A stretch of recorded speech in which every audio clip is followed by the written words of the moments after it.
नमः देवाय तस्मै नमः देवाय तस्मै नमः।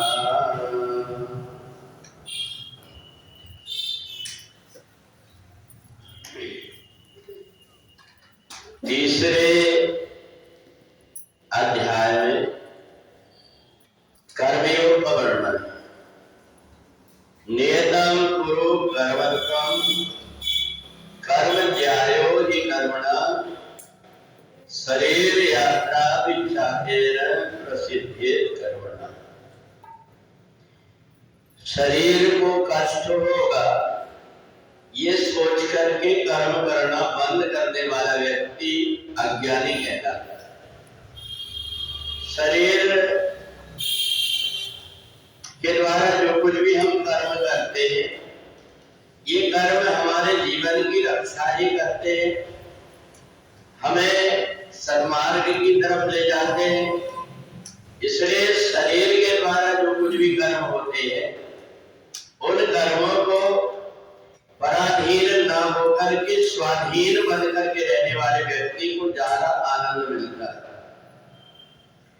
जो व्यक्ति दूसरों पर आश्रित हो जाता है वो व्यक्ति बाद में पछताता है। जब उसका ध्यान छूट जाता है, जब वो किसी भी प्रकार के कर्म को करते समय अगर उसने कर्म से अलग हो गया है और बाद में वो कर्म को करना पड़ता है तो उसको परेशानी होती। तो इसलिए ऐसा अभ्यास बना करके रखो कि शरीर के द्वारा हम कुछ ना कुछ कर्म करते हैं और परमात्मा की भक्ति करना, परमात्मा की सेवा करना, परमात्मा का नाम जपना ये तो कभी छोड़ना ही नहीं चाहिए। कितने बड़े पद पर चले जाओ, कितने ज्ञानी बन जाओ, अगर तुम वहां जाने के बाद में भी यदि तुमने कर्म को छोड़ दिया तो तुम्हारी दशा उस व्यक्ति जैसे होगी जो सीढ़ी लगा करके ऊपर तो चढ़ गया, परंतु जब ऊपर चढ़ गया तो नीचे की सीढ़ी को हटा दिया। नीचे की सीढ़ी को हटाते ही जब कभी अगर उसने उस सीढ़ी को नहीं हटाया है तो धीरे धीरे उतर करके नीचे आ जाएगा, परंतु यदि सीढ़ी हटा दिया है तो ऊपर से गिर करके चकनाचूर हो जाएगा। तो इसलिए जिन कर्मों के द्वारा हमारी उन्नति होती, जो कर्म हमें जीवन में जरूरी है, उन कर्मों को दूसरों के आश्रित मत रहो कि हमें कोई एक गिलास पानी देगा तभी वो पानी पिएंगे। अपने हाथ से लेकर के पीने की आदत बनाओ। अपने द्वारा कुछ ना कुछ कर्म करते रहने से हमारे जीवन सार्थक हो जाता है। और इसलिए भगवान ने कर्मयोग का वर्णन किया। भगवान ने अर्जुन से कहा मैं चाहता तुम्हें तो दृष्टि मात्र से सारे कार्य हो जाते, मैं कर्म नहीं करता, पर मैं भी कर्म करता हूँ और कर्म करके दूसरों को शिक्षा देता हूँ कि परमात्मा भी जब शरीर धारण करके आते तो वो भी कर्म करते। तो इसलिए हमें कर्म करते रहना अच्छा है। कर्म से अलग होने पर व्यक्ति ये सोचता है कि मैं कर्म नहीं करूंगा तो मैं कर्म के बंधन से मुक्त हो जाऊंगा, ऐसा भी नहीं। इसलिए भी ऐसा नहीं है कि हमारी बहुत सारी क्रियाएं कर्म की अपने आप में चलती।